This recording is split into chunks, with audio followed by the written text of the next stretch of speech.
The rain hadn't stopped all morning. It felt like the sky was crying with me. My father, Richard Thompson, passed away suddenly from a heart attack. One moment he was pouring coffee in the kitchen. The next he was on the floor clutching his chest. He was 58. Strong, proud. Always the kind of man you thought would live forever. At the funeral, people whispered about what a good man he was. But all I could think about was how alone I felt. I was 26 back home in Michigan after years in Seattle where I'd started building a life of my own. I came back because I had no choice. My father was gone, and all that remained was a house full of memories and my stepmother. Diane was 41.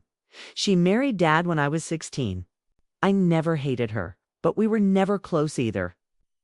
She was beautiful, smart, maybe too young for him, but he loved her. And that was enough for me. After everyone left, I stayed behind at the house.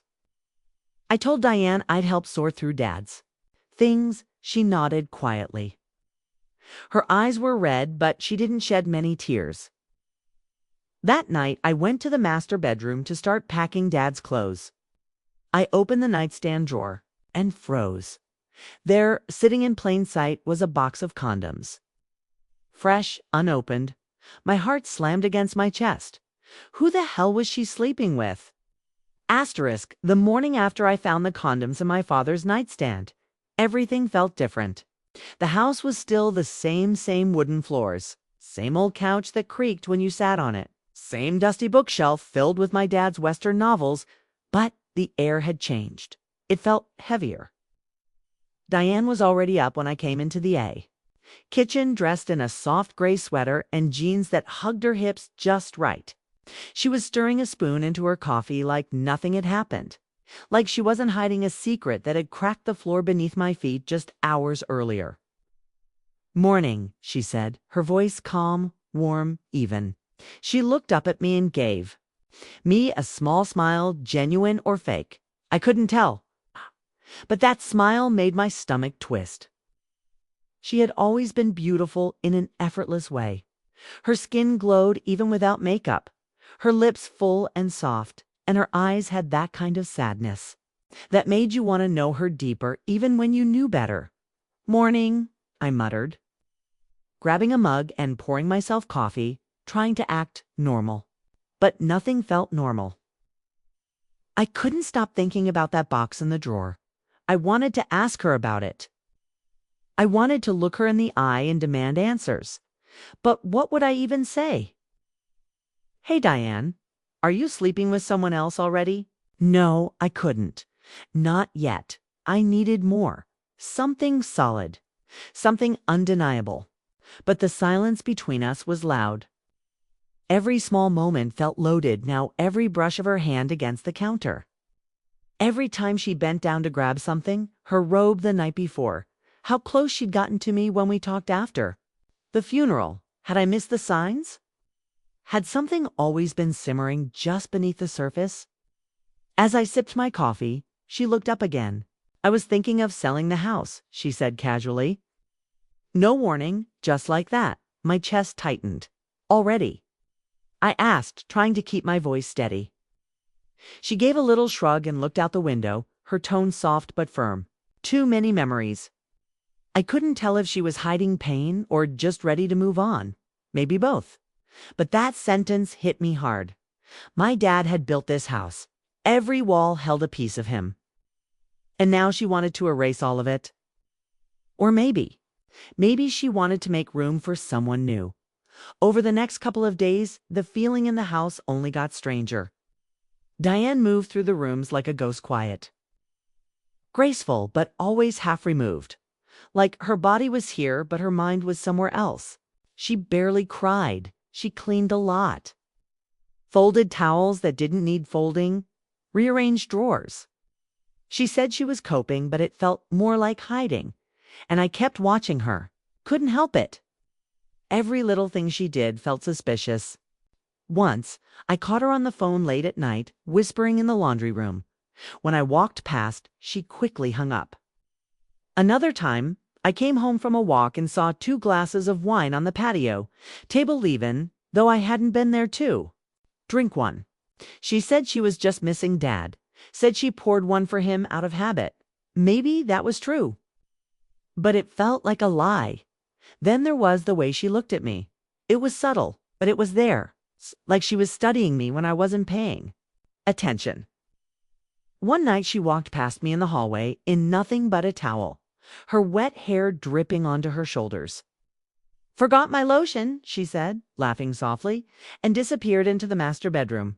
Stood there, frozen heat, rising in my chest. What was happening to me? Why was I reacting like this? She was my stepmother. But everything felt off now. The grief, the tension, the way our eyes lingered to long it was all blurring lines I never expected to cross. I couldn't take it anymore. I needed answers. So the next night, when she left the house around 10 p.m., I waited 5 minutes, then grabbed my keys and followed. She drove across town, taking turns like she didn't want anyone to notice her. Eventually, she pulled into a luxury condo building, new, sleek, modern. I parked down the street and waited in the dark. A few minutes later, a tall, fit man opened the door. No shirt, barefoot, young, probably around my age, maybe 30. He pulled her into his arms, kissed her like it wasn't the first time. And she let him. She wanted it. My chest tightened. There it was, the truth. She was with someone else. And not just physically, this wasn't a fling. It was emotional, comfortable, intimate, like they had a rhythm. My mind started spinning. Had she been with him while Dad was still alive? Were those condoms in the drawer for him? Was she sneaking around behind my father's back in the very house he built for her? When she finally came home around midnight, I was sitting on the porch pretending to be checking emails. She looked startled, maybe even a little guilty, but said nothing. Just smiled and walked past me, whispering a soft goodnight as she brushed my arm with her hand. I didn't respond. My heart was a war zone because I knew what I had seen. And yet, I couldn't stop thinking about the way she looked at him, or the way she had looked at me, and in that moment, I realized something I didn't want to admit. This wasn't just about betrayal anymore. It was about desire. I couldn't stop thinking about what I saw that night, Diane wrapped in that man's arms. Her lips against his like it was the most natural thing in the world. It wasn't just a kiss. It was slow, tender, too familiar. The way she leaned into him, the way he touched the small of her back like he knew every inch of her hit, shook me in a way I couldn't explain.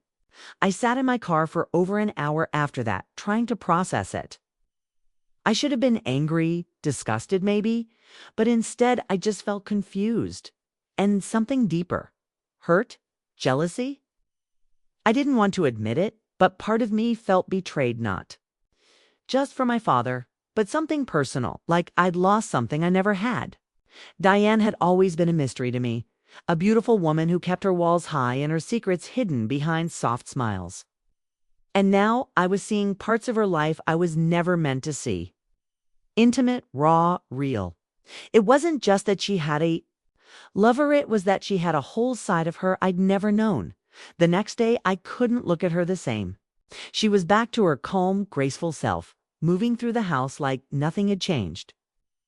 She made pancakes for breakfast, humming softly to herself, barefoot in a loose t-shirt that used to belong to my dad. I sat across from her at the table, watching the sunlight hit her cheekbones, and wondered if she knew I had followed her. Maybe she did. Maybe she wanted me to. Maybe all of this, her towel in the hallway, her soft touches, the wine, the late-night tension, wasn't just grief. Maybe it was deliberate. And that thought made my pulse quicken in a way I didn't want to admit. "You okay?" she asked, looking up at me with those cool blue eyes. I nodded.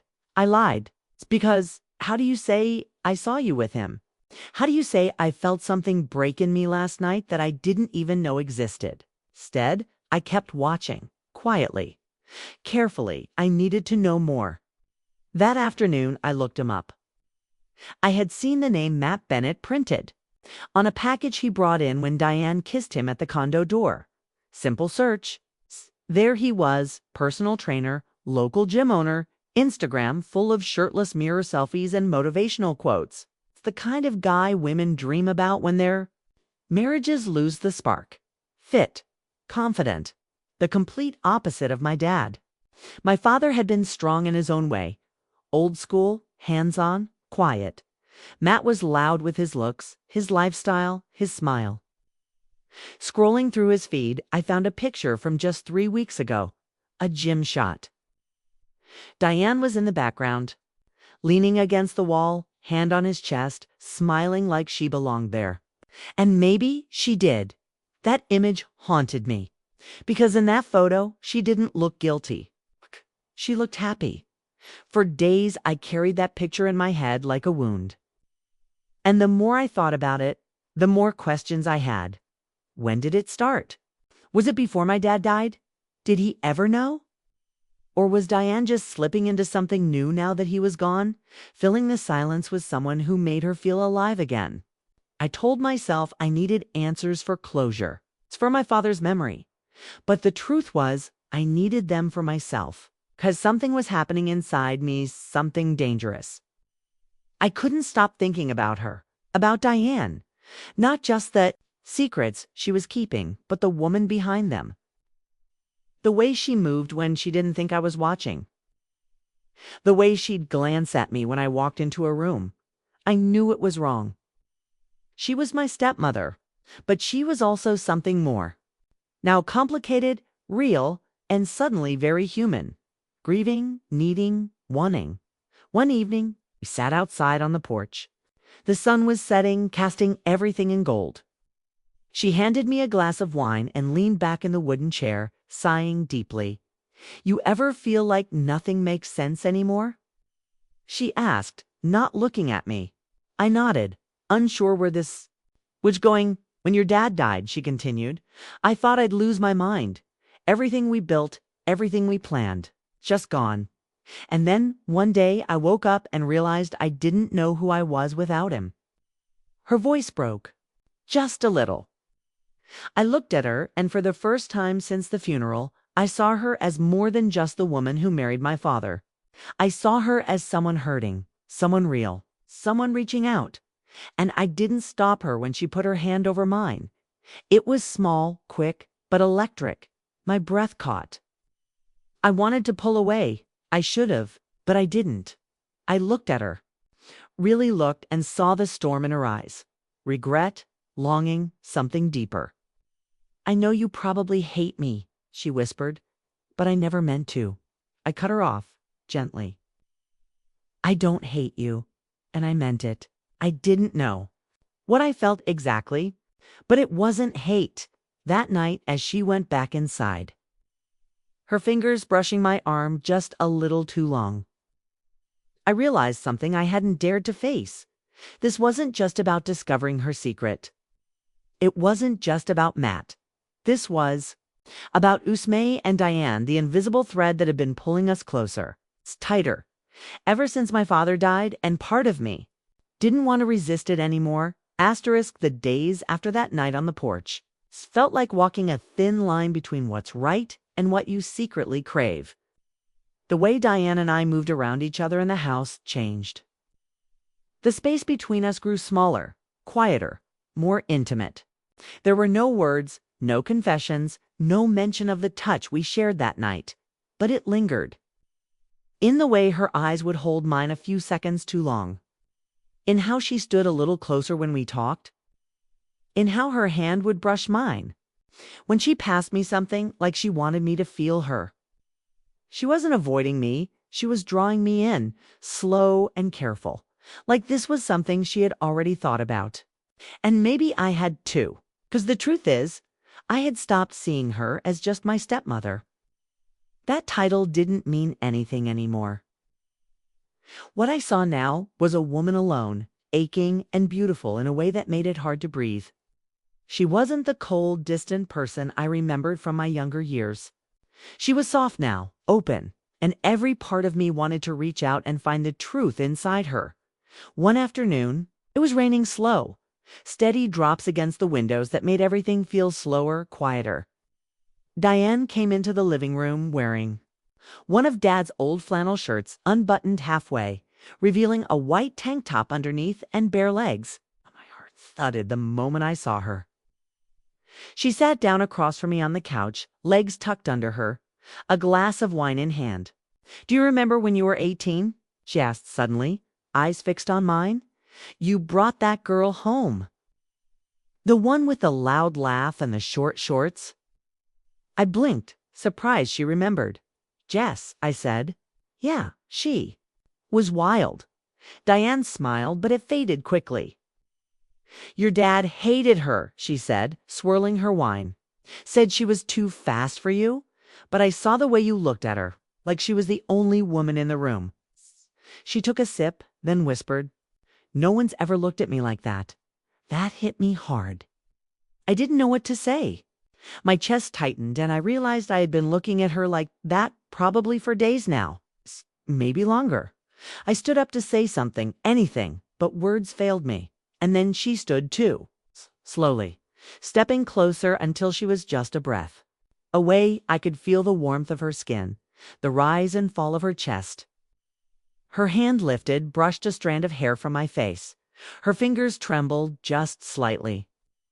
"I don't know what's happening between us," she whispered, "but I can't pretend I don't feel it." Her voice cracked on the last word. It wasn't just lust, it was something deeper. Loneliness, hunger, grief twisting into need. I could have walked away, should have, but I didn't. My hand reached up, covering hers. And in that moment, the space between us collapsed. She kissed me first, soft, hesitant, but real. And I kissed her back. It was slow at first, careful, unsure. Her lips were warm, her breath shaky, and her hands slid around my waist like she needed something to hold on to. My hands moved to her hips, then up her back, feeling the fabric of my father's shirt on her body. That thought hit me, but I didn't stop. I couldn't. Every part of me was screaming, but not in guilt and desire. She wasn't just Diane anymore. She was herself raw, broken, searching for something to make her feel whole again. And so was I. The kiss deepened, and soon we were no longer careful. Her tank top slipped up, and I felt the bare skin of her waist against me. She moaned into my mouth, pulling me closer, her fingers tangled in my hair. We didn't speak. We didn't need to. We moved through the house like two people lost in a storm. Backing into walls, kissing like the world outside had disappeared. Clothes dropped to the floor, slow at first, then fast, desperate. When we finally fell onto the couch, her body beneath mine, it didn't feel wrong. It felt inevitable. Her nails raked across my back as she whispered my name over and over, like a prayer she wasn't supposed to say. And when it was over, when the tension had spilled out of us in waves, we lay there in silence, tangled in each other's arms, the rain still tapping against the windows like it had been watching us the whole time. For a long time, neither of us spoke. She rested her head against my chest, fingers tracing lazy circles on my skin. I stared at the ceiling, wondering what the hell we had just done, and why I didn't feel the regret I expected. "I don't know what this means," she finally said, her voice small. "Me neither," I admitted, but we both knew it meant something. It had to, because nothing between us could ever go back to normal. We had crossed the line, and there was no return. Whatever this was, lust, comfort, madness, it was real. And it wasn't over. Later that night, after she had fallen asleep next to me, I sat in the dark thinking about my father. Would he hate me for this? Would he understand? I didn't know. All I knew was that the woman lying next to me wasn't just his widow anymore. She was mine now in some twisted, emotional way. And as messed up as it was, I didn't want to let her go. Asterisk, the morning after we crossed the line, the silence between us was heavier than ever. Diane was still asleep when I got up, her hair spread across the pillow, her bare shoulder peeking out from the blanket we'd tangled ourselves in. She looked peaceful, but I felt everything but. I sat at the edge of the couch, my head in my hands, wondering how things got here, how grief turned into desire, how comfort twisted into something so deep, so dangerous. I didn't regret touching her. That was the truth. What I felt when we kissed, when I held her, when our bodies moved together, it wasn't just physical. It felt like something we both needed. Two people lost in the same storm, holding on to each other like the world was crumbling around us. But now the morning light brought questions, guilt, confusion, and a strange ache in my chest. I couldn't name. When Diane finally woke up, she didn't say much at first. She stretched slowly, like her body was sore in all the right ways, and gave me a soft, tired smile. "You okay?" she asked, voice low and rough. I nodded, though I didn't know if it was true. She pulled the blanket tighter around her and sat up. For a second, it felt almost normal, like we were just two people in a quiet morning after a long night. But then the weight of what we'd done crept back in. She looked at me differently now. Not like a stepson, not like a stranger, but like a man, like someone she'd shared something intimate with. "We probably shouldn't talk about last night," she said, eyes down. "Not yet," I agreed, but her hand reached for mine anyway. And I held it. Over the next few days, we danced. Around it, what had happened, what it meant. We went about our routines like nothing had changed, but everything had. When she passed me in the hallway, her fingers would brush against my back. When we sat across from each other at dinner, our knees would touch beneath the table. There was heat between us now, and it never fully cooled. It didn't matter how much we tried to act normal. We were already too far in. Every look, every word, every shared breath was heavier now, charged with a truth we were too afraid to speak out loud, for it was there, pulsing like a heartbeat between us. Then one night, it all cracked open again. We were watching a movie, some old romantic drama Diane used to love. The lights were low and the room was quiet except for the soft sounds of heartbreak playing on screen. I wasn't even watching. I was watching her. The way her eyes glistened during the sad parts, the way she wrapped herself in a blanket, her bare legs tucked underneath. She looked so breakable. And then she said it. Out of nowhere, quietly, "I cheated on your father." My chest froze. She didn't look at me, just stared ahead like she was talking to the air. It started a few months before he got sick. I didn't plan it. I didn't go looking. But I was lonely. And Matt? He made me feel like a woman again. Her voice trembled, but she didn't stop. "Your dad was a good man, but the connection, it was gone. We hadn't touched each other in years. I didn't feel seen. I didn't feel wanted. And Matt made me feel alive." She turned to me. Then, eyes wet, searching mine. I'm not proud of it. I hated myself for it. I still do. I didn't know what to say. I should have felt angry. But I didn't.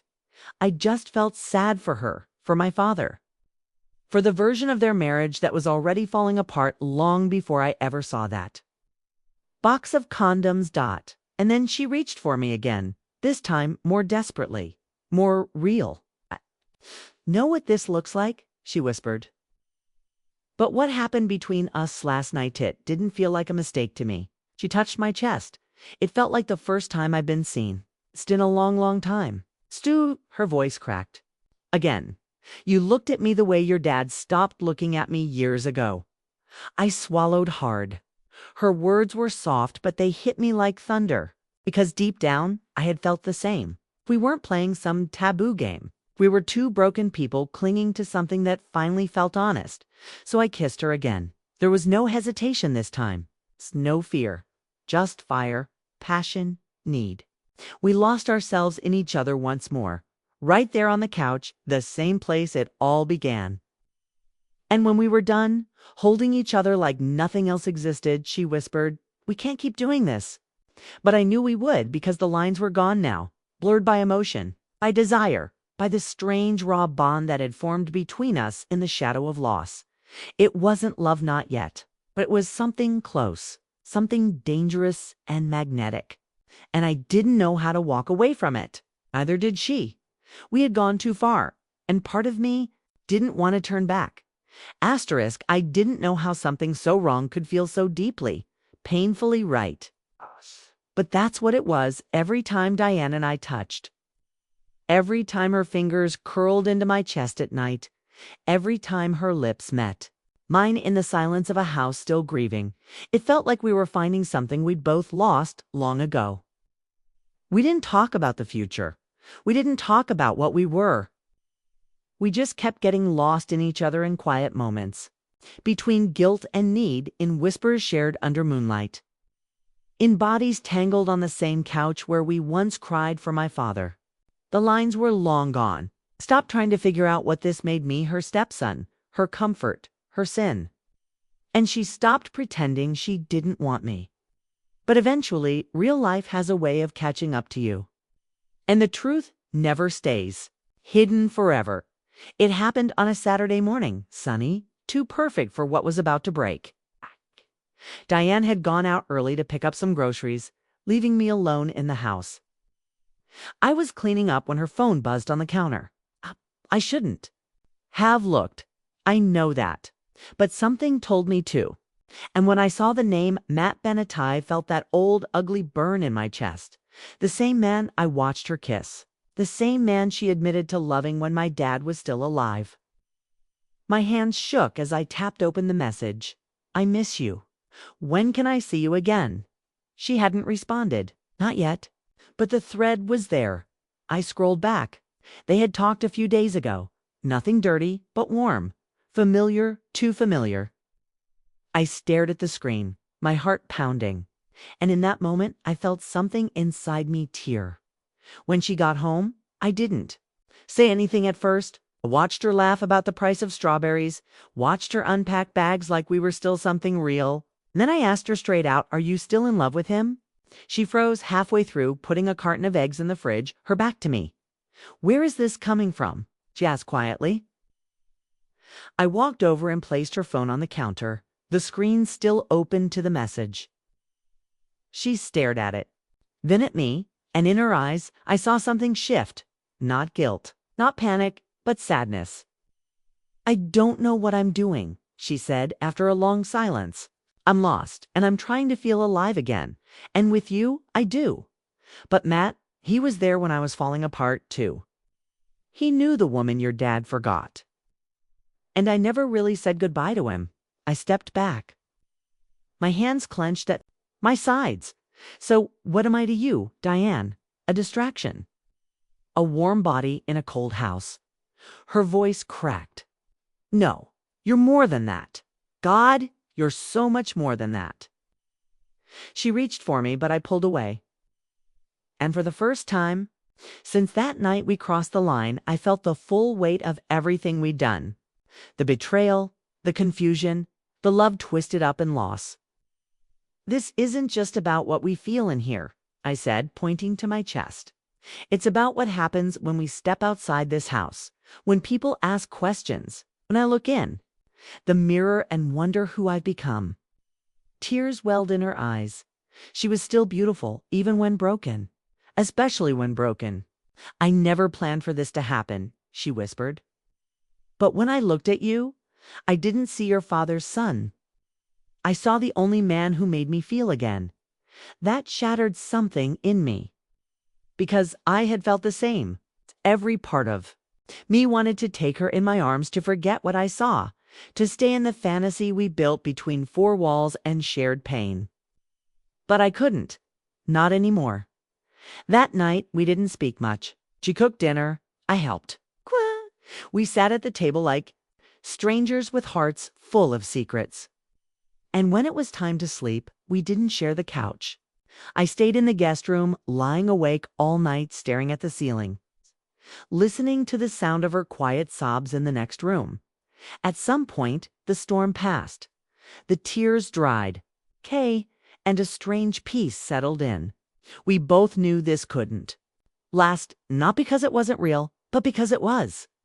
Too real, too dangerous, too wrapped in grief to ever be something whole. In the morning, Diane made coffee. She wore jeans and a sweater, no makeup, her hair tied back, still stunning. Still, the woman I fell into without even realizing it. "I booked a flight," she said softly, handing me a cup. "To Seattle." My sister said I could stay for a while. I nodded. My throat was tight. I didn't want her to go, but I knew she had to. I need time to figure out who I am without all of this, without Matt, without your dad, without you. My heart cracked open. I understand, I said, and I did. As much as I wanted to hold on, I knew real love was sometimes about letting go. We hugged at the door, tight, long, no words. It's just warmth and finality. She kissed my cheek, soft and slow, and whispered, "You saved me in a way I'll never be able to explain." And then she left. I stood there for a long time after, holding the silence like it was all I had left. Some stories aren't meant to last forever, but that doesn't mean they weren't real.